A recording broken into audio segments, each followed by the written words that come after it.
A gente já tá live já? Ah, já! Olá, boa tarde, tudo bem? Queria muito agradecer a Audaces por permitir que a gente começasse esse novo momento do canal Conversa Desfiada aqui dentro do canal da Audaces. Isso é bastante importante para a gente. E isso mostra também que o Conversa Desfiada tem dado frutos, né? A gente recebeu esse convite depois que a gente começou a fazer as lives, e isso é muito bacana. E a gente também aproveita para evidenciar que uma vez por mês a gente vai estar aqui no canal da Audaces fazendo uma das nossas conversas desfiadas. Mas além disso, é importante também que vocês sigam o canal do Conversa Desfiada e o canal do Audaces, para que a gente consiga ter essa integração e que vocês consigam ver as lives em qualquer um dos canais que vocês estejam. Então a gente também está falando, né, querendo expor isso para vocês, que a gente está aqui pela primeira vez no YouTube, e isso é bastante inovador para a gente, e muito feliz também porque a gente consegue estar juntos com o nosso, né, a gente consegue estar juntos com o nosso convidado, que isso é bastante interessante, que a gente não tem conseguido, visto que a gente não pode estar no mesmo lugar, né? Então a gente está aproveitando para experimentar essa nova plataforma, e quem sabe seja interessante para uma migração, né? E então, para iniciar a nossa conversa, eu e a Romilda, do Pense Atelier, resolvemos começar a conversar em live para trocar as nossas ideias, para conversar sobre os assuntos que a gente acha bastante interessante. E a gente começou a nossa conversa porque a gente gosta muito de moda e a gente quer trazer sempre boas informações para quem está assistindo, para quem queira trocar essas informações com a gente. Com isso, a gente iniciou o Conversa Desfiada. A gente resolveu não fazer um perfil do Instagram para o Conversa Desfiada. O Conversa Desfiada ele acontece nos nossos perfis pessoais não, profissionais, né? Ana Luísa Oliveira, Pense Atelier. E a gente convida alguma pessoa que tenha uma coisa muito interessante para contar para a gente. E a gente tem muita gente interessante aí preparada para falar para vocês. E então eu vou falar um pouquinho de mim, né? Para quem não me conhece, eu sou a Ana Luísa, eu sou designer de moda, tenho uma pós em marketing, um mestrado em têxtil e trabalho muito com modelagem. Então a parte que eu mais gosto é essa parte produtiva mesmo, de colocar na massa, de desenvolver produto e botar esse produto para vestir corpos. E a Rome vai falar um pouquinho dela, para a gente conhecer um pouquinho do perfil do trabalho dela. Depois a gente chama a Dani para falar um pouquinho da trajetória também. Fala, Homes. Oi, gente. Hoje é engraçado toda a estreia, né? A gente fica um pouco. Ai, o que pode acontecer? Todo mundo que já está acompanhando a gente há um tempo sabe que toda semana o meu celular dá pau em alguma situação. Então eu já estou aqui. Hoje a Ana Luísa vai comandar, porque qualquer coisa, se eu desaparecer, vocês já estão acostumados. Mas enfim, para quem não me conhece ainda, eu me chamo Romilda. A gente está aqui em Brasília, eu e a Ana, né? Eu tenho um ateliê que chama Pense Atelier, que é um ateliê de costura, mas eu gosto muito de falar que é um lugar de conexão, porque as pessoas que gostam de moda e as pessoas que têm interesse em moda de alguma forma, elas sempre me procuram, independente se seja para fazer aula de costura ou não. E esse projeto, como a Ana falou, a gente surgiu porque a gente estava sentindo a falta dessa conexão com as pessoas, né? A gente gosta muito de gente, nós duas somos professoras, eu já fui professora em faculdade, hoje não mais, só no meu ateliê, e a gente sentia muita falta de estar falando com as pessoas, e daí surgiu essa conversa desfiada, e surgiu esse convite da Audaces, que deixou a gente muito feliz, e hoje a gente vai receber a Dani Ruano, que é uma pessoa querida, que a gente conhece há um tempo, a gente conheceu ela aqui em Brasília, quando ela esteve por aqui, e a gente se encontrou depois em Porto Alegre, né, Dani, quando a gente foi para o colóquio de moda. Então, são pessoas que a gente acaba sempre tendo uma relação, a gente está sempre encontrando, acompanhando o trabalho, e a Dani também é uma pessoa que eu queria trazer pelo Pense Atelier, na verdade, eu sempre quis trazer muita gente, mas não é tão fácil. E aí, dessa forma aqui, a gente consegue trazer gente querida e interessante, espero que todo mundo aproveite bastante a conversa de hoje. Dani, obrigada por ter aceito o nosso convite. E conta pra gente um pouquinho, né? Quem é a Dani e como surgiu o Cool Real Sampa. Bom, boa tarde. Boa tarde a todos e todas. Muito obrigada pelo convite, Ana Lu e Romilda. Bom, é super legal estar aqui, ainda mais na estreia de vocês hoje na Audaces, né? Que eu acho que é um momento bem legal.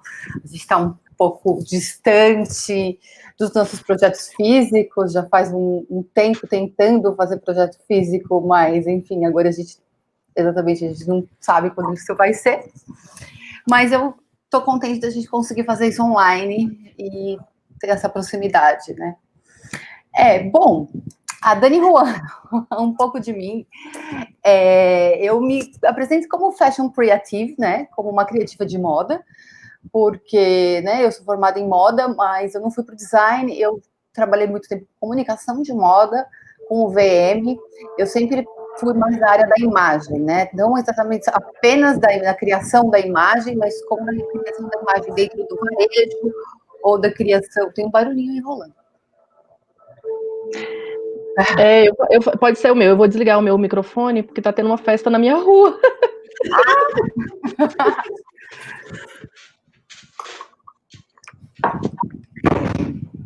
Então, eu sou uma criativa de moda, e eu sempre me interessei muito por cidades. Eu morei 5 anos fora do Brasil, em Londres, e lá eu trabalhei com pesquisa de tendências, com visual merchandising, com varejo, e naquela época eu sempre fui uma pessoa de muito... A gente tem essa mania, né, de fotografar tudo, de ficar criando mood board. Eu sou uma pessoa que eu fico criando mood board das minhas próprias fotos, né, a gente gosta de criar mood board, e não apenas para trabalho, né, mas tudo, parece que isso é nosso dia a dia, né, esse é o nosso ilustra a nossa vida, né?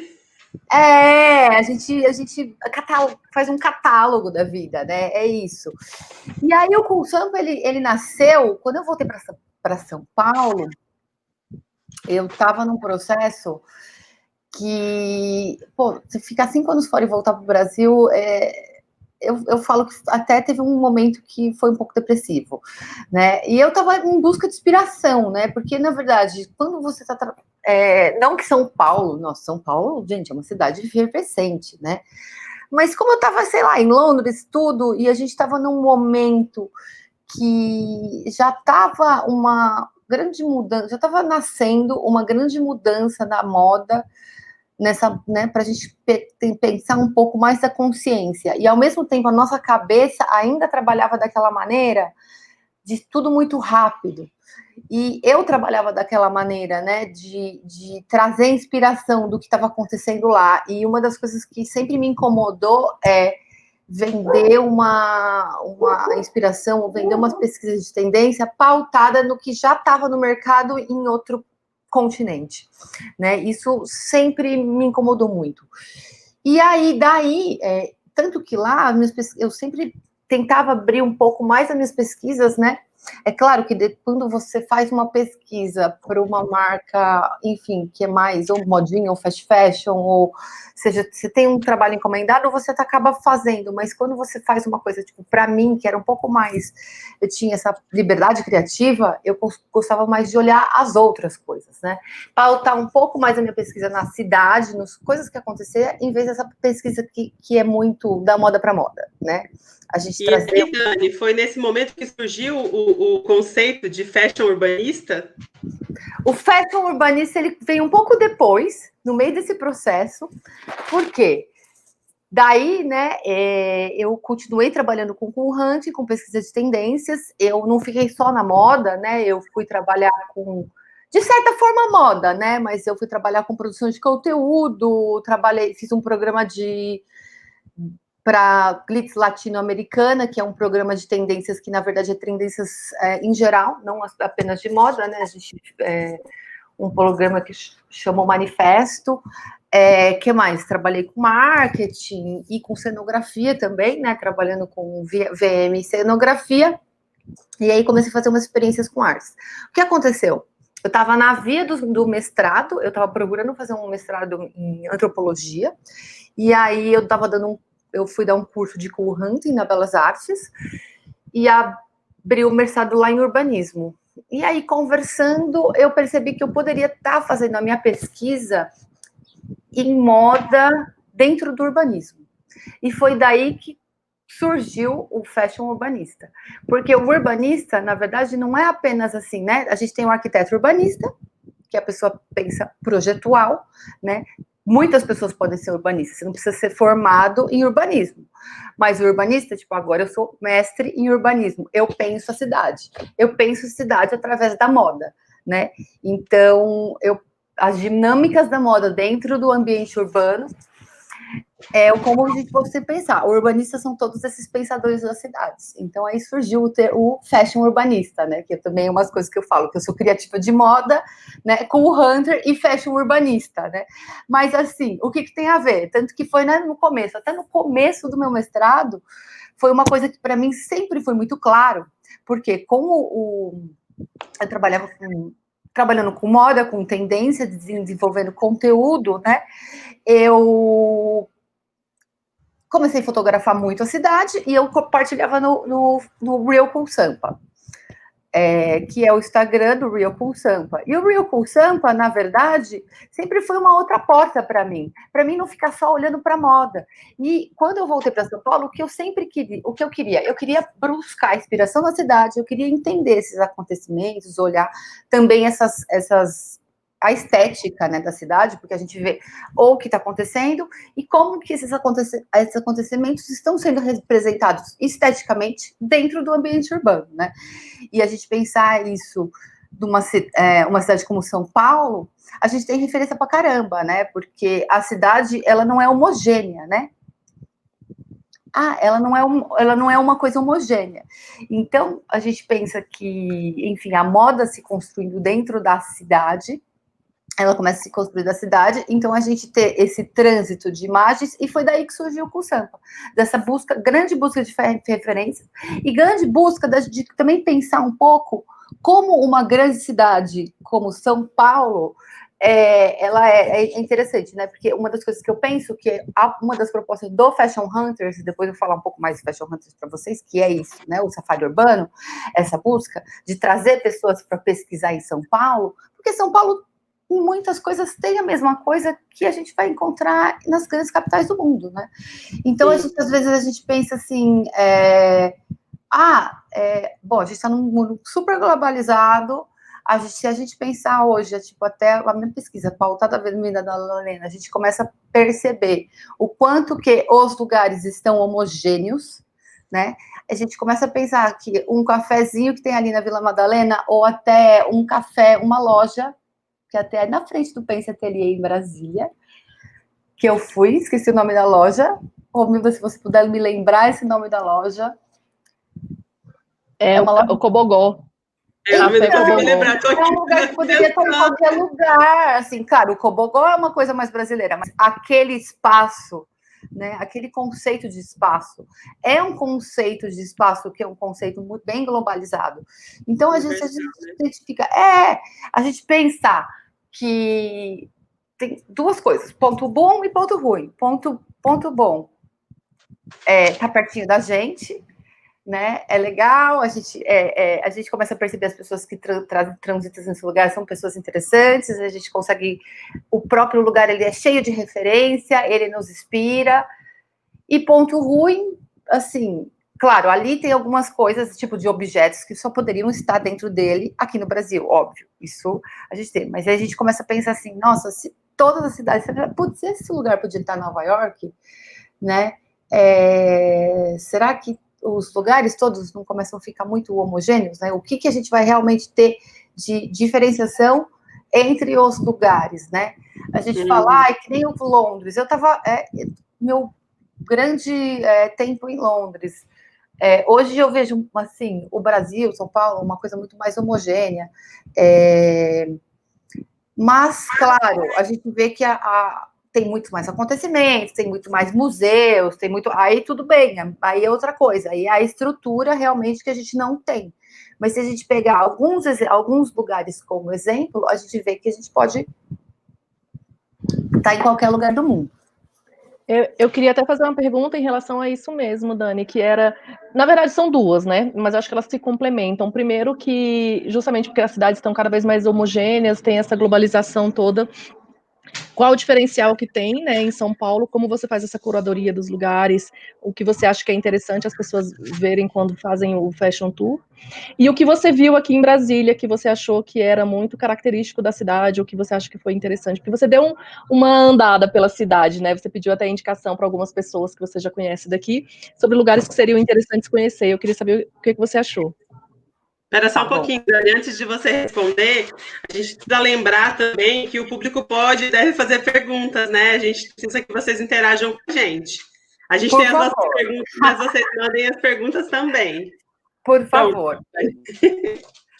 Então, peraí, o lugar de Brasília, um deles é o Cobogó, né? Mas assim, o que eu acho que Brasília, é que Brasília tem uma coisa muito diferente, né? Até a gente sabe, né? Não precisa nem ser urbanista para saber, porque as cidades, quando a gente começa a pensar a cidade, né? Que até eu vou chegar no lugar de moda. Vou começar. A minha pesquisa ela é pautada de como os lugares vão se transformando em lugares de moda. O lugar de moda ele é um termo, né? Ele é uma teoria da historiadora Rogério Feijão, ela é do Rio. Eu a conheci até lá no colóquio de moda. Foi maravilhoso, porque a gente se encontrou, assim, sabe? Tipo assim, eu estava falando de uma coisa e ela tinha o nome dessa coisa. Foi assim, uau! o colóquio cheio de conexões, né? Pois é, maravilhosa. E aí o lugar de moda, que ele vem essa coisa do espírito do lugar, que a gente tem, né, no urbanismo, que é o espírito do lugar, né? O lugar ele tem, a gente tem essa coisa que diferencia, né? No urbanismo a gente tem umas coisas que diferenciam. O espaço, né? O espaço, ele pode ser qualquer espaço, né? O espaço urbano. O espírito do lugar, ele já tem o quê? Ele já tem memória, porque o espaço, ele não tem memória, não é que ele não tem vida, mas ele pode ser, né? Tem a passagem, tem o espaço, seu lugar. No espaço, ele está ali.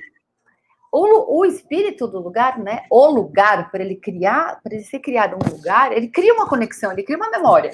Então, e Brasília, o interessante de Brasília é que a gente pensa assim, um lugar de moda, ele não é um lugar que ele ele é construído para ser lugar de moda. Ele pode virar um lugar de moda ou não, né? É igual, eu não cheguei a conhecer, mas todas as vezes que eu vou aí, todo mundo me fala daquela galeria que tem os lugares de rock and roll, que é um pouco underground aí em Brasília. É o centro comercial, não é? Centro comercial? Bonito, né? E aí todo mundo me fala desse lugar que eu pergunto assim, e tem um lugar mais rock and roll, assim, com uma pessoa moderna? Todo mundo já sabe que tem. Ninguém falou que aquele lugar, gente, é um centro comercial, né? Olha, passando no circo aqui.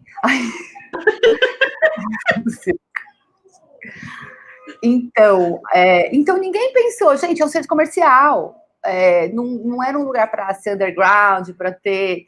E ele tornou um lugar de moda, ele se torna um lugar de moda para essa turma, para essas pessoas que frequentam, exatamente por elas frequentarem, né? A gente pensa que os lugares de moda eles se transformam pelas pessoas que ali transitam e pelas imagens, no caso, imagens, né, pelos cenários, pelas roupas, pelo tudo que elas colocam ali.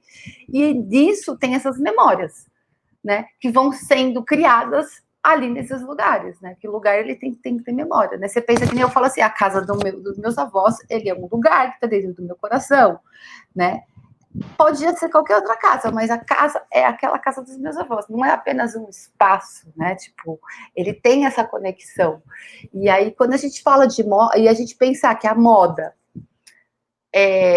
hoje em dia não, né? Mas desde sempre, ela tá ligada no nosso dia a dia e ela tá tão próximo ao nosso corpo, à nossa pele, que realmente a gente consegue trazer ele, um lugar de moda e a roupa e o que você come, bebe, enfim, o carro, alguma coisa que tá ali, tudo faz parte desse lugar de moda.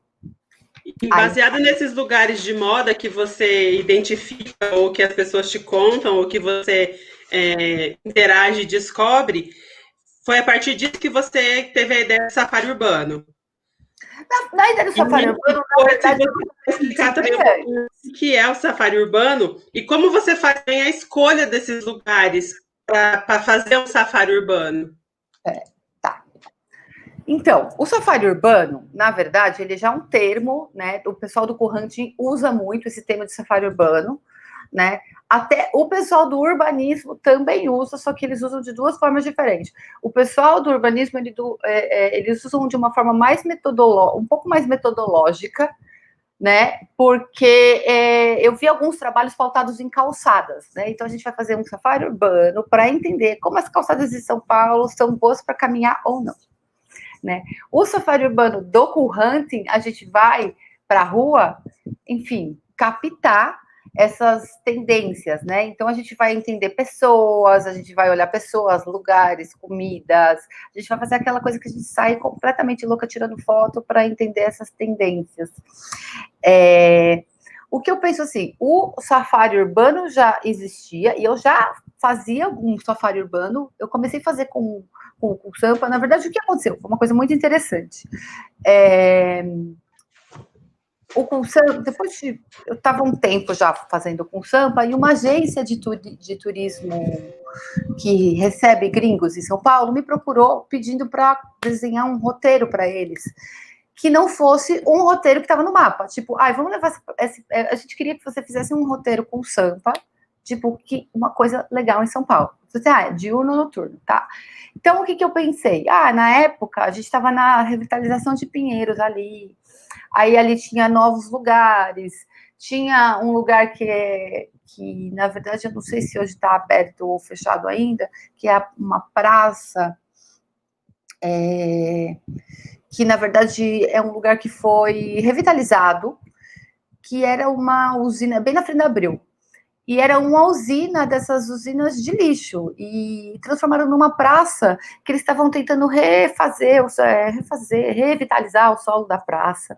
E aí teve todo o Largo da Batata. Enfim, era uma área que estava assim, ficou uns 10 anos ali, tudo quebrado, estragado, e estava tudo sendo revitalizado. E ao mesmo tempo, você começava a ver esses novos negócios surgindo, ainda porque o aluguel ali ainda estava baixo, então a gente também pensa bastante nessa pauta da moda e urbanismo e de quem está ali, de quem está aqui, né, nas valorização dos espaços, né, porque isso está bem ligado.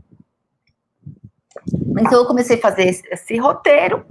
Depois de um tempo, eu fiz uma parceria com alguns artistas, e aí eu ofereci uns trade tours, ou safari urbano, ou um trade tour, ou como que é hoje eu estou chamo de fashion hunters, né? Depois até vou deixar o Instagram do Fashion Hunters, porque aí tem, hoje, quando a gente puder passear, a gente vai de novo. Depois conta pra gente também como é que a gente pode fazer, como é que você pensa em fazer um safari desses, sem exatamente a gente precisar sair de casa. Pensou em alguma forma? Existe, ou a gente está esperando a gente voltar para a rua? Então. Aí vamos lá. Aí surgiram os safaris, né? E o safari sempre... o que acontece? Eu sempre gosto muito... o que eu fazia? Eu meio que repliquei uma coisa que eu gostava de fazer em Londres, que é ir para um bairro e sair para aquele bairro para descobrir exatamente o que tem naquele bairro, tentar linkar um pouco disso, enfim, ver as pessoas, né? O que existe naquele lugar. Por quê? Porque você vai fazer um safari urbano, você tem que caminhar, né? A melhor forma de você conhecer uma cidade é caminhando, gente. Assim, não adianta, vai caminhar. Não adianta você pegar um carro de um lado para o outro, pegar um Uber, não. Você anda. Você anda 1 hora, 40 minutos, 2 horas, 3 horas, sai andando, atravessa a cidade, vai andando. Bom, de novo, assim, Brasília, eu até achei muito interessante, porque eu estava numa quadra, precisava ir para outra, precisava passar por baixo de um túnel. Não é muito fácil, não. Não é que nem é muito... então, esse acontece, acaba sendo... Essa é a diferença da cidade, porque as cidades, elas, como um lugar de moda, como eu estava falando, um lugar de moda, ele vai sendo formado, por quê? De repente abriu um lugar, né? Igual eu tô falando assim, Pinheiros. Pinheiros, naquela época, abriu um lugar que se chamava Pitico, que era um falafel, e era um lugar de comidas árabes, só que assim, eles pegaram uma estrutura super básica de galpão. Naquela época não tinha nada de galpão ainda em São Paulo, então era uma coisa super inovadora. Num lugar que estava sendo revitalizado, que tinha acabado de abrir um metrô, e assim, era um lugar que tinha um terreno, colocaram um monte de cadeira de praia e galpão. Gente, em São Paulo, isso, assim, vocês não têm noção em São Paulo o que é você tá num jardim com cadeira de praia em São Paulo. É claro que o lugar fez assim, ó. E aí, óbvio. Sempre lotado. Sempre lotado. Só que assim, hoje, a rua do Pitico é uma rua que ela tem bares. Ela é uma rua, é um quarteirãozinho. É todo cheio de bares. Você vai descendo assim, ó, já tem tudo espalhado. Galerias, ateliês. Enfim, é um bairro que é próximo, é um bairro que as pessoas conseguem se divertir a pé, né?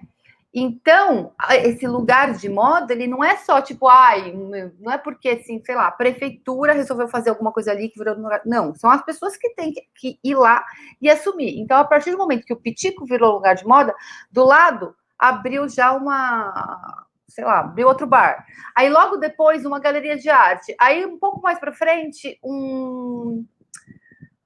uma feirinha orgânica e coisas que realmente são de agora e que realmente se convergem para realmente. Quando elas se convergem, o que a gente faz? A gente transforma todo um bairro em um lugar de moda. Né? E aí. Nas cidades normais, a gente consegue mais aglomeração, né? Aqui em Brasília é um pouco difícil ainda, mas ainda tem a rua dos bares, a rua da moda. A gente tem umas ruazinhas assim, mas se a gente for fazer um safari, por exemplo, que explora vários bairros distantes, a gente não consegue fazer. Se a gente for escolher algumas coisas de alguns bairros, a gente não consegue fazer a pé, né? Mas nem o que a gente consegue fazer a pé é o eixo monumental, né? Aí tem muita coisa para ver, mas aí não sei se é tão interessante assim, né? Brasília foi uma cidade que foi construída e aí alguns lugares têm isso, aquilo. Não por exemplo, que nem esse lugar é um lugar. Aí, por exemplo, agora ali tem um lugar que tem bares, galerias, né? Aí, por exemplo, alguns anos era a Vila Madalena, até hoje é a Vila Madalena, apesar de hoje ela estar bem turística, e depois a Vila Buarque, né? Então, o que eu falo? Eu vou para esses lugares, a gente pensa um pouco. Geralmente, eu gosto de ir sozinha e ir pesquisando.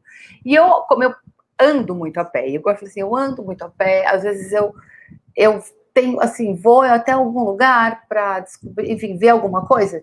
Tipo, eu tenho uma reunião num bairro que eu não estou acostumada. Se eu puder, agora não está dando para fazer isso, mas se eu tiver com tempo, eu me deixo 1 hora, 2 horas para dar uma volta e tentar explorar e colocar coisa no meio, porque começar a entender. E aí você começa também a perceber, né? As pessoas estão mandando para lá. Agora, no final do ano, o final do ano passado, que tipo, os Ceciliers, né? A gente começa a pensar também, tipo, isso tem o quê? O valor do aluguel.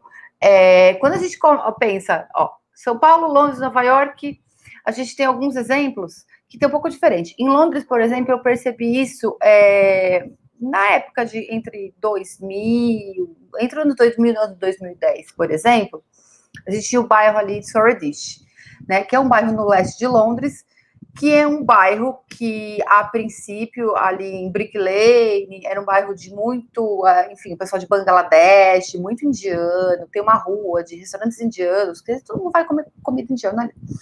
O que acontece? É um bairro que é central, é um bairro que, a princípio, agora não, né, mas naquele momento, o aluguel ali ainda era barato, tem escola de artes, uma escola de artes muda para meio próximo. E aí você começa a ver, tá tudo bem, você vê que tá bem conectado, isso o quê? Com pessoas jovens, os jovens chegam, que não tem muita grana, mas são muito criativos, né? A gente tem essa história na própria formação da Vila Madalena, né? Que acho que tem, de certa forma, tem uma lenda aí, mas essa expressão o quê? Para quem não sabe, a Vila Madalena já existia há muitos anos, e nos anos 60, a ditadura militar fechou o dormitório da USP. Ao momento que o dormitório da USP foi fechado, a gente teve a migração dos estudantes que moravam nesses dormitórios para os bairros, para a Vila Madalena, que eram os bairros mais próximos da USP. E, claro, né, a gente tem um pouco assim, claro, tem uma parte de lenda, porque assim, olha, parece que migraram 200 milhões de estudantes. Não, né, gente? Não foram 200 milhões de estudantes que chegaram ali. Mas os poucos que chegaram já faziam diferença, porque pensa num bairro que só tinha português, que era todo o senhorzinho da vendinha, chegar a galera que eles consideravam hippies, né? Barbudinhos, barbudinhas, as meninas com saia curta. Então, foi todo um processo de novos habitantes, com novas vestimentas, com novas roupas, com novo estilo de vida, chegar num lugar e começar a se juntar, enfim, começar os outros não exatamente se espelhar, mas abrir pequenos espaços, né? Você vê, tipo, de levar repente... novos ares também, né? Novos ares, novas conversas nos botecos, né? E até eu fiz um roteiro, eu tenho um roteiro da Vila Madalena que ele é um pouco mais focado no histórico, né? Que a gente pensa um pouco no que já teve na Vila Madalena, que hoje, quando a gente faz esse roteiro da Vila Madalena, muita coisa, muito dos prédios, muito das coisas históricas não teve mais, porque a Vila Madalena, ela sempre foi um bairro, né, muito pautado na balada, todo mundo conhece a Vila Madalena como o lugar da balada. Um dia não, um dia era o lugar do armazém. Aí começou a chegar os jovens, o aluguel era barato, gente jovem, metrô, né? Depois do metrô, os aluguéis subiram bastante e começou a mudar bastante a cara. Ai, que luz bonita, gente. Ô, Dani, deixa eu aproveitar então, Ibala, que você está falando de roteiro. Tem uma perguntinha aqui do Ézio, que ele fala: qual o critério quando você está em campo? Como você divide as pesquisas, os assuntos, os objetivos? Como que você direciona essa pesquisa? Então, tudo depende do que eu estou buscando. Eu sempre gosto de fazer uma imersão em campo, pensando na deriva, né? Então, a deriva, né, tipo, enfim, essa inspiração do flaneur, de você sair um pouco a primeira ida ao campo sem realmente ter um direcionamento, né? Tá fazer como se fosse um Skype, né? Aquela pré-olhada, aquela fazer, tipo, né, fazer uma curadoria. Mas quando você vai com um grupo, você já vai com isso definido? Quando eu vou com um grupo, eu já vou com isso definido.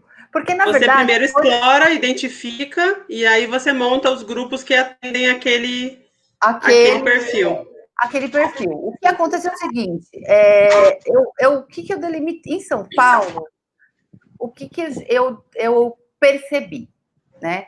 Que a gente tem, assim, uma mescla de coisas em vários lugares. A gente não tem, por exemplo, em Londres, quando eu fiz isso em Londres, e adoraria, assim, quando puder, quero criar uma viagem para Londres e levar a pessoa para Londres. Em Londres, a gente consegue dividir o quê? Em fast fashion, enfim, criativos, pequenas marcas, e a gente consegue dividir isso por bairro. É sensacional, porque a gente consegue dividir isso por bairro. Por isso que eu estava falando do Brick Lane, porque o Brick Lane é um bairro que há 10 anos... Hoje ele está um pouco mais misturado, ele já chegou um pouco do fast fashion ali, ele já tem, e os criativos já foram um pouco mais para cima. Mas naquele período, ele era um bairro que estava muito focado nessa vibe mais criativa. Em São Paulo, já não. Em São Paulo, a gente tem um pouco... Então, em São Paulo, eu divido um pouco mais como o quê? O que a gente está procurando? Arte, design, moda, sustentabilidade, né? E entretenimento em geral, né? Café, enfim, cafés, bares, restaurantes. Mas sempre eu gosto de um roteiro que traz um pouco de cada coisa. Não dá para trazer tudo em todos os roteiros. Tipo assim, se a gente vai fazer um roteiro de high fashion em São Paulo, a gente vai fazer um roteiro de high fashion. A gente não vai ter as modas sustentáveis, né? A gente não vai falar, né? Se a gente vai ver, enfim, a coisa da Dior, Chanel, a gente tem que ficar, porque não dá nem tempo hábil na cidade como São Paulo. A gente não consegue se deslocar. Então, eu sempre penso, o que a gente vai pensar, né? Sempre o pessoal é um pouco mais... O pessoal de moda, e até eu gosto muito de sustentabilidade, para os novos produtores, para quem realmente está trazendo um frescor para o nosso olhar, né? É importante, né? E eu acho que, e aí dentro disso, o que eu gosto de fazer? Eu gosto de fazer um pouco de mix de negócios inovadores. Por exemplo, a banca curva, ou um lugar que chama Jardim Café, que foi uma loja de plantas, que é um café, que ficou um tempo, assim, que era bem, tinha um conceito bem interessante. Então, assim, juntar conceitos. É um pouco isso. É um pouco isso, porque às vezes a gente consegue pegar, e também pensar assim, olha, nesse local a gente tem isso, isso, isso, isso. Nossa, gente, eu tinha imagens para ir mostrando aqui, eu acabei E aí, como a nada. Andréia Tiberi fez um comentário aqui, ela fala que ela gosta muito dessa sua proposta, e aqui em Brasília ela sempre levava os alunos para fazer essas visitas nos lugares, ela levava em experiências na catedral. E ela falava que era muito bom despertar um olhar diferente desses alunos sobre os lugares. Né? Porque a galera está com um olhar, quando ele é aluno de começo de curso, ele tem um olhar ainda meio fechado, né, para determinadas visualizações. E essas visitas são interessantes. Eu acho interessante. Então, interessante também, eu acho que os dois. Eu recebi um grupo, o primeiro tour do Fashion Hunters. Eu vou até mostrar aqui para vocês um pouquinho. Opa, peraí, como que eu compartilho a tela? Tá. Tararam. Gente, aproveita, né, e curta e se inscreva no nosso canal também, tá? Esse é o canal do Audaces, mas a gente tem o nosso Conversa de Fiada, aproveita lá. Então, Opa, eu abri pelo Instagram aqui, mas eu acho que eu vou pôr aqui em cima, né? Não, esse é o Instagram do Fashion Hunters, peraí. A imagem aí, eu vou falar mais um comentário aqui. A Rafa falou que aqui em Brasília tem um evento chamado Experimente Brasília, que você vai numa quadra modelo e depois passa por alguns circuitos culturais. Aí é numa questão mais turística, né? Não sei, não me dizer. Gomes, você tem conhecimento? Eu não conheço o Experimente Brasília. Parece interessante. Eu acho que a última vez que eu estava aí, eu vi, só que tinha sido um dia antes. É isso mesmo. Eles têm vários projetos. Eu já fiz uma, inclusive, que foi para uma vinícola, que aqui no Goiás tem uma vinícola. É um vinho delicioso produzido aqui. E é uma coisa muito incrível, porque ninguém imagina. A gente pensa sempre em produção de vinho, pensa no sul, né? E eles têm também tem circuitos que fazem de bicicleta, vão para as quadras modelo. Então, são vários roteiros, não é... São separados. Não é um só fechado. Não. Legal. Esse do vinho eu fiz, mas aqui na cidade eu nunca tinha feito. Então, volta lá, Dani. Volta. Não, então. Não, eu chego numa cidade, tipo, eu cheguei em Porto Alegre, eu não consegui fazer um tour com o pessoal de Porto Alegre, eu desenhei tudo que eu fiz, eu fico pesquisando, olhando no Instagram, entra numa marca, entra outra pergunta. Curitiba também, cheguei lá para o colóquio de moda, eu acho que eu consigo, aliás, às vezes a gente dá sorte de conhecer a pessoa certa. Uma pessoa fala uma coisa, outra, de repente você fez um circuito, aliás, Curitiba é ótimo, gente, tipo, dá para fazer circuito, conhecer tudo a pé. É ótimo. Tem cidade que é ótimo, dá para você uma cidade menor. E aí eu penso bem assim, os focos do Fashion Hunters, eu recebi uma turma de Porto Alegre, do pessoal da Unicinos. E aí a gente ficou 3 dias assim, imersas, né? E o que aconteceu? Na verdade, é interessante porque, assim, não são só os alunos. Eu estou acostumada a levar os meus alunos de produção de moda também. Eu gosto muito de levar o pessoal para fazer aula na rua. Por mim, eu só ficava fazendo aula na rua. Mas você vê, tipo, tinha gente de todas as idades. Tinha até uma senhora, uma professora de moda, dona do ateliê, que já era uma senhora, assim, de 70 anos. E ela estava com a gente para lá e para cá. Tudo bem que a gente fez de van, porque 3 dias também não dá. Alguns pedaços da cidade a gente caminhou, e aí a mudança entre um pedaço e outro, né, a gente fazia de van. Mas eu acredito que quando essa coisa de pensar o olhar, porque a gente consegue conectar muitas coisas, né? O que é interessante, o que eu gosto de olhar na cidade, essa coisa do high and low, né?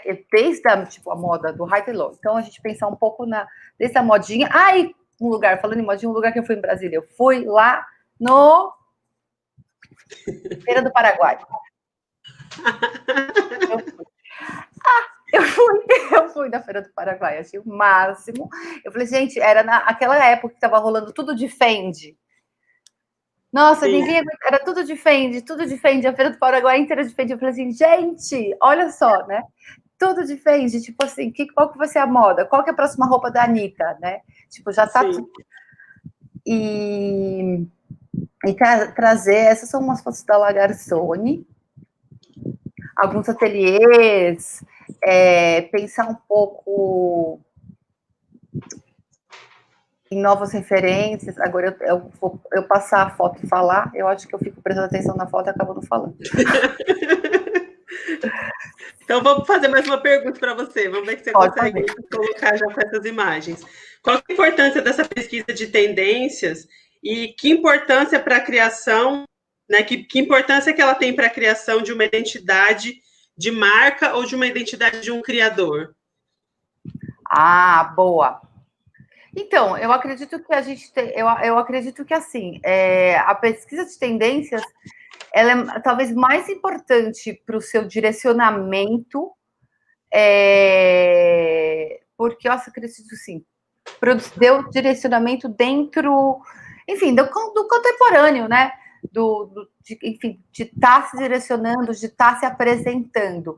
Eu não acredito que a pesquisa de tendências, olha, pessoal de moda pode me julguem, me julguem, mas eu não acredito que a pesquisa de tendências ela tem que realmente ser obrigatória na hora de pautar uma coleção no sentido, ou uma pessoa no sentido de você ver aquilo e você acreditar, enfim, porque a gente precisa de tendência para a gente ter referência. A gente precisa ter referência para um criador, não só ter identidade, não é além da identidade, a gente tem que ter conteúdo. Né? A construção de um repertório, né, Dani? Isso, essa é a palavra, construção de repertório. A gente precisa ter conteúdo, né? Um criador tem que ter conteúdo, tanto para criar sua identidade, como para negar o que não é da identidade dele. Porque como você vai falar, né? Quando a gente vê aqueles erros, quando a gente fala assim, aquelas, não sei, uma marca, esqueci, ali do Sul, que lançou uma coleção que estava pautada em referências nazistas. Que foi um bafafá, foi um escândalo, não lembro exatamente o nome da marca, mas faz uns 2 anos isso, que, tipo, como ninguém viu, como ninguém falou nada. A gente precisa olhar a tendência, olhar a imagem, pesquisar, porque a gente trabalha com imagem. O que a gente está oferecendo para as pessoas, a gente tem que entender que as pessoas vão querer se agregar a nossa, elas vão querer a nossa roupa, elas vão querer... Se você não tem repertório, você não consegue nem se posicionar, né? Pois é, você tem que se favor ou contra. Favor ou contra. E aí, como que você, né, naquele momento, e sim, evitar também de, sei lá, ser cancelado na internet. Piada vez agora. Não, mas eu tô falando que tem coisas que sim, que a pessoa não sou nem, não digo cancelamento, mas eu tô falando que tem horas que você fala, por que ninguém viu? Né? Você tem que saber Exatamente. o que tem a ver. Você, né? E você vai perceber que quando você se posiciona, o design se posicionando, ele com as referências de imagem, porque eu penso assim, a pesquisa de tendências, para mim, por exemplo, eu falo de safari urbano, eu falo de difusão de tendências dentro desse ambiente urbano ou do ambiente virtual, que agora a gente está tudo muito pautado no ambiente virtual, a gente não pode ficar refém. Não é para ninguém ficar refém. Eu acho que se a pessoa ficar refém, aí que ela não cria a mesma identidade. Mas ela precisa disso para a construção de repertório. E para entender o que ela quer, o que ela não quer, e para direcionar sua criação. Isso. Fala, Holmes. Não, eu vi um comentário aqui que eu achei incrível, que a Verônica colocou, deveria ter ido na Feira do Guará para sentir o útero do lado da moda, que é a feira aqui da cidade que eu moro, né, em Brasília, que é o Guará, e ela chamou a atenção para um ponto que eu acho super importante todas as vezes que eu viajo para qualquer lugar, é um lugar que eu gosto de visitar, são as feiras, às vezes até mais do que o lugar da moda, né, porque assim, o olhar da gente acaba ficando viciado com o tempo. A gente sabe identificar tendência, a gente sabe identificar esse espírito do lugar que você falou, de uma cidade, eu acho que ele está muito dentro das feiras. E como que você vê isso, né? Se também você acha importante também frequentar as feiras nos lugares que você viaja, porque assim, eu particularmente, é a minha forma de ser criadora, eu procuro não ir nos lugares que são mais hypados, eu gosto de ir onde fala mais sobre a cultura do lugar, né, assim, historicamente, Raiz, né, do do negócio, que... né? Porque eu acho que a gente acaba chegando um pouquinho nessa questão que a gente já falou que o mundo é globalizado e os lugares são muito parecidos, né? A gente viaja, eu fui para a Cidade do México e ela parece muito com São Paulo. E aí ali dentro eu ficava procurando algumas coisas que tinham referências que eram novas para mim, porque se eu quisesse ir para São Paulo, eu ia para São Paulo. Exatamente. A Feira do... Peraí, mas a Feira do Guará não é a Feira do Paraguai, ou não? Não. Ai, mas me falaram dessa. Não me É falaram. também a Feira da Torre, né? Que tem uma característica artesanal, né? Tem a da Torre. Então, Dani, porque... Não é, porque você ficou em Brasília. E aí o Guará já é uma cidade, como eu te falei, é como se fosse periferia, né? Como se fosse a. Ai, gente, agora me ajuda aqui. São cidades, eram cidades satélites antes, né? Hoje não são mais cidades satélites. Tá. Então não é dentro de Brasília, entendeu? Por isso que provavelmente não te indicaram, acabaram te indicando lugares que era mais fácil você circular, porque estava dentro de Brasília, entendeu? Uhum. Porque, na verdade, não. Brasília é tudo, e as pessoas acabam posicionando Brasília só como plano piloto, né? Então acaba que fecha um pouco essas indicações turísticas. Mas essa daí é que eu achei assim, na verdade, eu achei meio sair, tem que sair, né? Assim, tá um pouco. Não é ali no meio, né? A do Paraguai. Não é a da Torre, gente. Do Paraguai eu peguei o carro e saí da cidade. Uhum.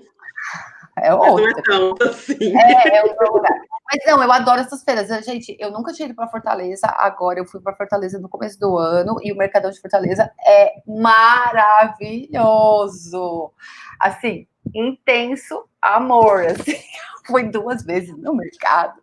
A pessoa passa 10 dias e vai 2 vezes no Mercadão e fica lá olhando e vendo. Eu amo o Mercadão de São Paulo também, não dá para não ir, né? Eu acho que o Mercadão de São Paulo, ele tá muito pautado na comida, gente. Tudo mais. Sim, sem dúvida. O Mercadão de São Paulo, não que... Cara, o Mercadão de Fortaleza, não que a galera não vá turista e tal. Vai os turistas, tudo, Luiz no Mercadão.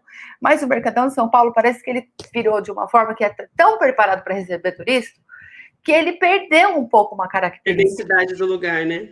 Identidade do lugar. Ele, assim, ó, a gente parou isso aqui a gente reformou como era na fotinho, deixou aqui o sanduíche, o não sei o quê, e eu acho que...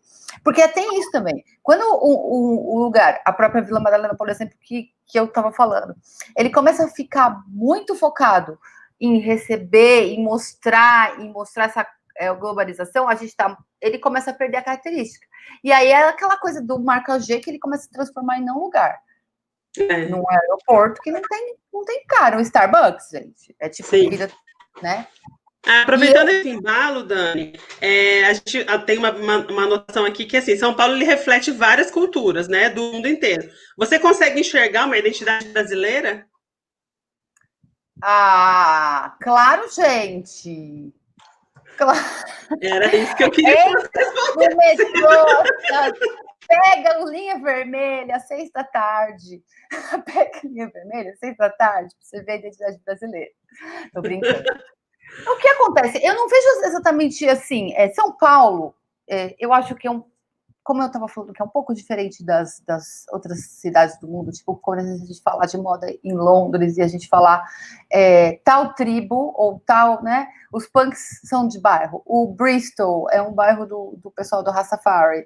A gente tem essas coisas de tribos e bairros. Em São Paulo a gente tem um pouco mais espalhado, mas a gente consegue perceber, e ainda agora que a gente está, né, em 2020 já, que está tudo muito difuso, que os supermercados de tribos, a gente enfim, né? A gente não está muito pautado em você dessa tribo.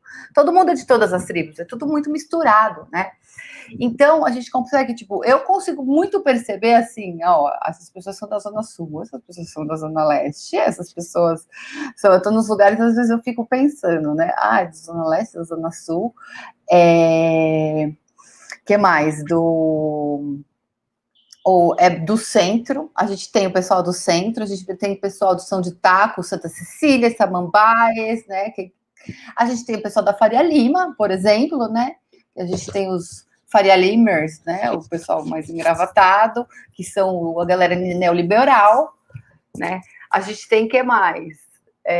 Enfim, o pessoal da Moca. Linguagem de moda, você consegue identificar alguma coisa assim, pautar alguma coisa? De linguagem de moda?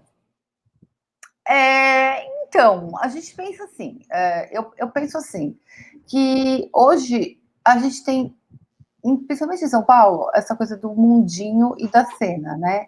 Então, eu acredito assim, se a gente fica muito, né, naquela coisa da cena, na linguagem de moda, do que tá rolando, a gente acaba não exatamente conseguindo entender essas pequenas nuances, porque eu acho que, assim, mesmo que a gente tá num lugar, por exemplo, na Faria Lima, que a gente vai ver realmente a galera que tá de terno, as mulheres de salto alto. Eu gosto muito de perceber um pouco. Vou mostrar uma coisa para vocês. Foi bom que você fez essa pergunta, vou mostrar uma coisa para vocês. O quê? Tá aqui, né? Eu tenho um Instagram, e na verdade eu demorei para fazer esse Instagram. E ele tem pouquinhos seguidores, mas eu vou falar desse Instagram, chama SP de Costas, porque eu adoro fotografar gente na rua. Eu fotografo gente na rua porque eu acredito que a moda ela tá em todo quanto é lugar. Então ela pode estar, enfim, no calçadão da Praça da Sé, por exemplo, né? Que nem essa garota aqui que tá, dá para vocês ver? Dá para ver? Dá para ver? Ah, dá. Tá parado, não tenho postado muito, e às vezes eu não posto foto das pessoas, porque às vezes eu falo assim, putz, se a gente ficar tirando foto das pessoas de frente, a gente vai parar a pedir. De foto, a gente tira foto, pronto, não apareceu a cara, né? E aí, eu começo a mesmo essa linguagem de moda, essa linguagem, na verdade, de estilo, porque eu não sei, eu tenho uma dificuldade muito grande em pensar nessa coisa do lugar de moda, na linguagem de moda, né? Tipo, o que é uma linguagem de moda, sabe? Assim, tipo, como profissional da moda, pensando 20 anos de moda, assim, linguagem de moda, você pensou? Porque hoje a gente está tão difuso, gente. Quando eu comecei em moda, eu falei assim, não, aquilo é uma linguagem de moda, né? Mas, assim, tirando uma revista, assim, no vestimento, as pessoas, o que eu penso? Eu penso nessa coisa da linguagem mais criativa, né? Da pessoa que tenta passar uma imagem que às vezes ela nem é tão, como assim, trabalhada ou rebuscada, né, que nem essa garota, mas ela tem realmente influência, referência, né? Então, a gente começar a pensar, as pessoas têm referências, e elas podem estar por qualquer lugar, né? Eu gosto muito, muito, esses aqui de Costas, né? O pessoal afro da Praça da República da Sé, eu acho maravilhosos, né? Então a gente pensa aqui o quê? Os coloridos, né? Do centro, eu ando muito pelo centro, né? Até esse casal é uma coisa muito interessante, porque assim, se você pensar, eu pensei assim, para mim, na hora que eu olhei esse look da garota e eles dois juntos, né? Combinando, e ela com essa meia vinho, ela estava usando esqueci esse sapatinho que ela tá, um Oxford. Eu falei assim, gente, não tem nada a ver com isso, ou com isso, ou com isso, mas são duas pessoas que eles têm uma linguagem visual, de certa forma, e juntos ainda mais ainda. Sim. Ou pessoas, então eu fico tirando foto, a pessoa no supermercado, essa é uma pessoa que eu imaginei que ela estava saindo da academia nos anos 70, Jane Fonda, já me lembrou a Jane Fonda. Então, eu vou tirando foto das pessoas que eu acho você sabe, Dani, dizer mais ou menos como ou quando surgiu a ideia de se pesquisar tendências? Então, o Cool Hunting, na verdade, ele começou na verdade, a ideia de pesquisa tendência é uma ideia bem antiga, mas o Cool Hunting, esse mais, ele é pautado dos anos 90, ele começa nos anos 90, com esse nome. Na verdade, tem um autor, putz, eu estava com o livro dele aqui, que é o Marco... eu estou péssimo de nome, mas depois eu passo o nome dele. Que ele escreveu... Ele é o autor de um livro que chama Tipping Point. Tá? É o ponto da virada. E ele escreveu um texto sobre o New York Times falando de cool hunting, falando dessas pessoas que, no caso, a gente tem a Fate Popcorn, que são os americanos, são a americana, que é uma dessas, né? Que eu penso que os americanos, quando eles começaram, né, essa coisa de tendências, porque hoje a gente já tem outras pessoas, enfim, outros consultórios, a tendência é realmente uma coisa voltada para o mercado, porque a tendência ela se retroalimenta, né? Ela vai para a rua e ela te devolve. Ela vai se retroalimentando. Vou colocar aqui nos comentários para a gente lembrar depois sobre o Tipping Point. Isso, coloca o Tipping Point, que é maravilhoso esse livro, é muito legal.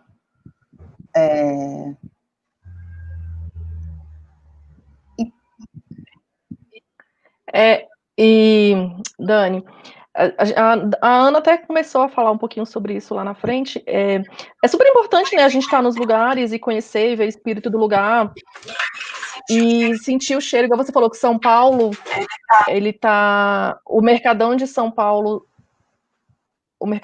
hoje ele é mais voltado para comida, apesar de que comida também fala muito da cultura do lugar. Sim.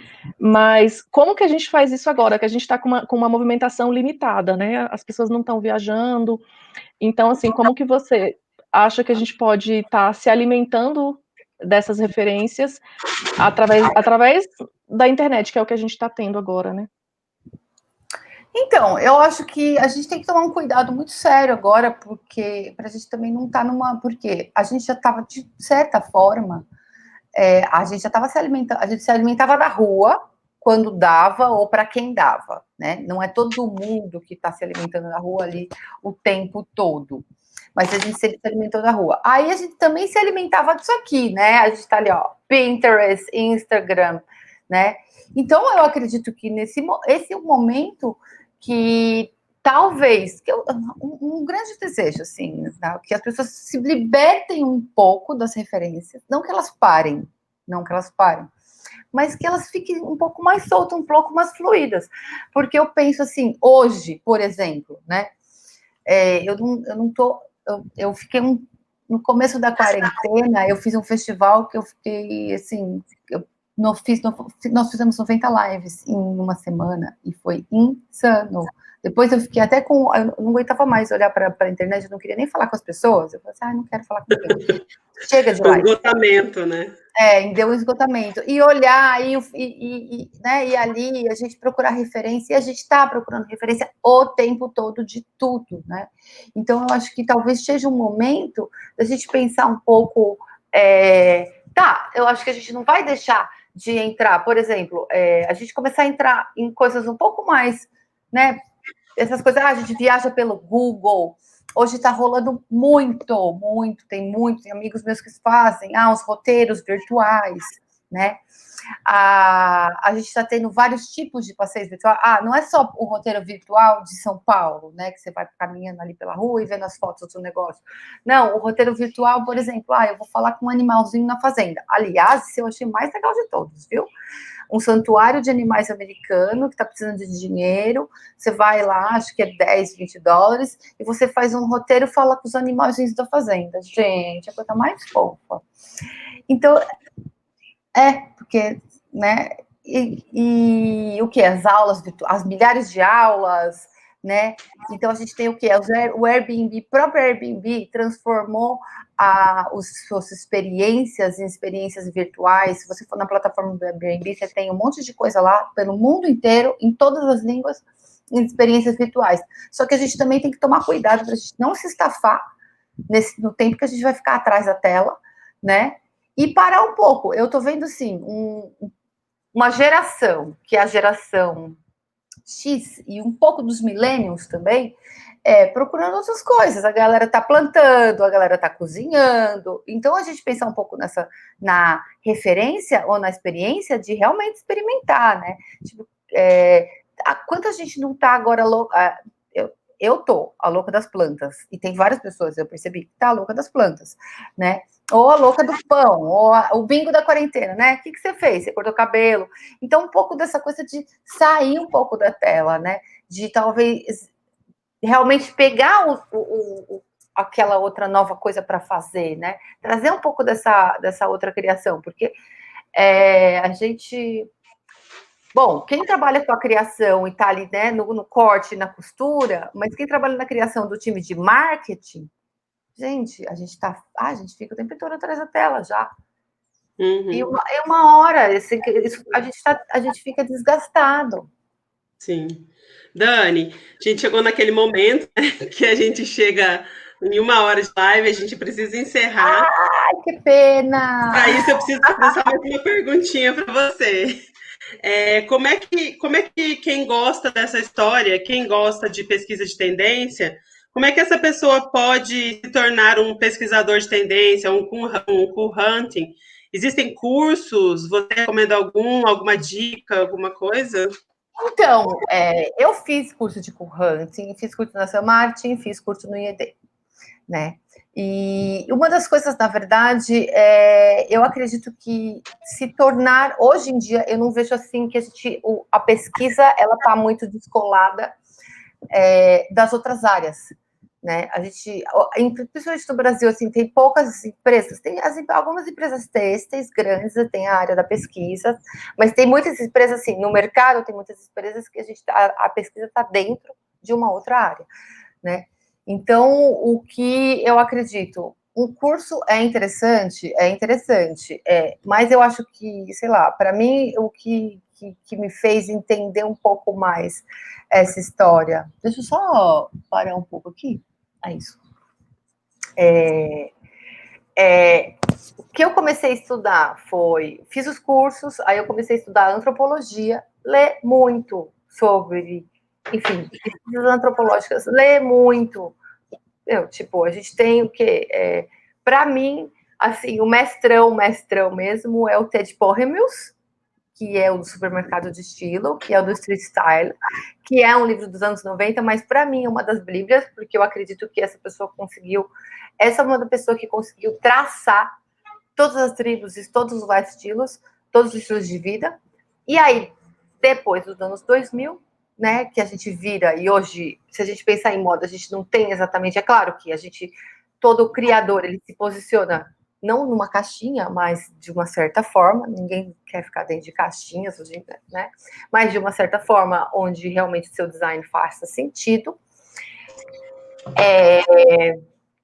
Mas a gente vai além, então a gente não olha só para a moda, né? Isso que eu acho que é muito importante. A gente tem arte, eu acho que para mim também é uma das veias. Ultimamente eu estou indo também para o lado das artes, eu faço experiências como artista visual, mas eu acho que nem é só o fazer arte, é o olhar a arte, realmente, tipo, uma das coisas que sempre me abasteceu muito com a referência, né, e sempre foi em exposição de arte. E é isso. E tá na rua, gente. A gente precisa na rua, mas agora não dá, então a gente vai ficar assim, a gente conversa com as pessoas, a gente vê o que tá acontecendo. Agora não adianta fazer textão no Facebook também. A Romes tem uma perguntinha, tem um comentário. A gente chegou ao fim. Não, na verdade, não era pergunta, não, era só o comentário. E era complementando isso que a Dani já acabou de falar, que a gente tem que se alimentar de várias referências, né? Que o criador, independente dele ser uma pessoa que gosta mais da referência de estar atrás de tendência, mas no final das contas a gente tem que olhar para tudo. Quem trabalha com moda tem que olhar tudo. Pessoas, cidades, culturas, arte, música é uma coisa também que fala muito desse espírito do tempo, Sim. Né? esse espírito do lugar. Eu achei muito interessante também essa parte que você falou, que era uma coisa que eu ia deixar para fechar com ela, e você tocou no assunto, eu achei sensacional, que é também da gente saber respirar, saber procurar um lugar de pausa, porque a gente está em casa e a gente começa a ficar muito aflito, porque não está podendo sair e entra enlouquecido em todas as lives e busca muita referência. Isso gera uma ansiedade, uma sensação de sufocamento que eu acho bem perigosa, porque a gente tem a impressão de que está perdendo coisas, né? E a gente quer saber de tudo e ninguém dá conta de tudo. Então, esse respiro eu acho que é super importante, da gente também fazer algumas coisas, olhar para dentro de si, não buscar referência somente no outro, somente lá fora, mas aproveitar talvez esse momento para dar essa olhada para dentro e buscar suas próprias referências, quem é você, do que você gosta, o que te faz feliz. Eu acho que assim te ajuda a construir o seu universo, né? E o que é importante respirar, também né? sair um pouco só dessa. A gente tenta, porque a gente estava num mundo que a gente tinha essa referência, a gente vamos mudar a moda a cada 6 meses e só atrás de uma referência. Os erros de design, os erros dessas campanhas que eu citei, que, enfim, é porque a pessoa foi lá procurar uma referência imagética e não procurou porque está atrás daquilo. Então, você vai fazer um desenho, você vai procurar uma coisa, você aprofunda naquilo que você quer saber. Você aprofunda na história daquilo, você vai até a raizinha, até lá o Egito Antigo, se puder, achar tudo que tem por trás, sabe? Porque você também enriquece o que você está oferecendo, né? Exatamente. Eu sempre falo, né? A gente precisa construir repertório. E construir repertório é se alimentar de tudo, né? Não é se alimentar de coisas específicas, não. Mas às vezes, então, mas tudo, mas E fazer jejum de vez em quando. Exatamente. E às vezes você tem que dar uma parada e mergulhar em uma coisa. Você faz aquela, mas fala, isso é legal, isso é legal. E aí dá umas mergulhadas, porque se você fica só na superfície do tudo, você também não dá para ser superficial, né? Não adianta. E essa coisa que a gente tem agora, a gente tem que sair do FOMO, né? Do Fear of Missing Out, e entrar no JOMO, the Joy of Missing Out, né? Que a gente, tudo bem se a gente perder hoje, não tem problema. Uhum. Gente, eu quero agradecer, eu adorei conversar com vocês, espero que eu não estou vendo os comentários, mas, enfim, estou muito contente com as perguntas, e vou deixar aí, acho que deixou na tela o Fashion Hunters, o Real com Sampa e o meu, se alguém quiser me contatar também, eu estou aberta, quando a gente puder, logo que puder também, talvez desenvolver uma experiência. Você perguntou da experiência online, tem experiências roladas não exatamente de safari, mas eu vejo que tem, ainda eu não desenvolvi nada. Mas muito obrigada. E tem 2 S, ó, não é esse não, é o outro. Fashion Hunters SP, tá faltando um S. SP, no que ela tá projetando aí. Isso, vai alterar pra gente. Dani, você tem mais alguma coisa que você queira falar, que achou importante que não foi falado, que você queira deixar de recomendação? Porque a gente amou conversar com você, né, para variar, que a gente passou do tempo aqui, bastante tempo, inclusive, porque a gente... Então, uma coisa que eu ia falar, vou falar só uma curiosidadezinha, que eu ia falar, eu vou falar uma curiosidade, já que a gente passou mesmo, né? Uma curiosidade que eu ia falar, que eu acho que todo mundo tá... Aquele negócio assim, a gente sabe, mas eu não sei se as pessoas estão ligadas. Uma das coisas que sempre, assim, que é aquele negócio, que eu fui a fundo. Quando eu comecei a pensar em moda e urbanismo, no fashion urbanismo, a gente tem que lembrar que as cidades, elas cresceram durante a Revolução Industrial. E uma das coisas que fez a Revolução Industrial acontecer foi a indústria têxtil. Então, se a gente pensar de certa forma, a gente pensa que a indústria têxtil, o começo da indústria têxtil, ele é diretamente ligado ao começo das grandes cidades, como a gente vê hoje. E a gente pensando que isso se transformou, né? E a gente pensar que, no começo da indústria têxtil, uma das coisas muito interessantes era o quê? Os artesãos, eles tinham medo, porque eles iam perder emprego, eles iam virar funcionários, e eles viraram. E hoje a gente vê que a gente está indo ao contrário, tem muito artesão, que as indústrias têxtil foi, e hoje em dia a gente vê cidades como São Paulo, a indústria têxtil não existe mais, e vendo esse monte de gente artesão, um monte de gente querendo refazer a moda com a mão. Então, a gente pensa isso naquele passado, e como a gente pega esse passado e está refazendo no futuro. Acho que é isso. Muito obrigada. Obrigada, Dani. Obrigada demais por você ter aceito conversar com a gente. Foi super legal, que os comentários estão ótimos, assim, que você falou tudo e foi ótimo. Muita gente pedindo para não terminar, mas a gente tem um tempo para cumprir, né? Mas quem quiser conversar mais com a Dani, seguir nas redes, a gente vai deixar o vídeo gravado para quem quiser consultar, né? No canal da Audaces, no canal do Conversa Desfiada e também nos nossos perfis do Instagram.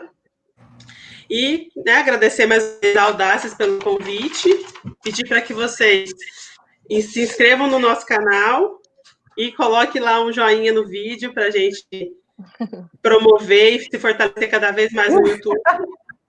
E também, se vocês quiserem colocar um comentário a respeito de se vocês preferem essas lives no YouTube ou no Instagram, que para a gente é bastante interessante também. Obrigada, Rose. Obrigada, Ana. Obrigada, Dani. Obrigada, pessoal da Audaces. Foi muito incrível, né? Mais um aprendizado, uma nova plataforma para a gente conversar muito, para a gente que gosta disso, né? E lembrando, né, o Pense Ateliê, para quem quer seguir, a gente está sempre trazendo alguma informação, tentando se comunicar nessa situação que a gente está vivendo hoje, né, em que a gente não pode estar junto, mas a gente sempre tenta estar junto porque a gente gosta de pessoas, a gente gosta de ouvir o que as pessoas têm para dizer, a gente adora os comentários, a gente fica super feliz, né, de ver que as pessoas estão curtindo, comentando. Então é isso, agradecer a todo mundo que esteve aqui com a gente hoje também, né? Eu falei menos hoje porque quem chegou depois da minha rua tava tendo um som muito alto, eu fiquei quietinha aqui para não atrapalhar, e por isso que eu interagi pouco. Mas a gente terça-feira volta, né, pelas lives do Instagram. A gente vai estar uma vez por mês aqui, né, uma vez por mês a gente vai estar aqui no canal da Audaces, e a gente volta terça-feira também para continuar. Depois vão lá para vocês conferirem qual vai ser o nossa próxima conversa desfiada. Sim. Dani, mais alguma palavrinha? Só obrigada pelo convite. Foi ótimo estar aqui com vocês. Obrigada, Ana. Obrigada, Rome. Obrigada, Daci. E obrigada a todo mundo que seguiu. Qualquer coisa, só me contatar. Obrigada, meninas. Beijos. Até mais. Até mais.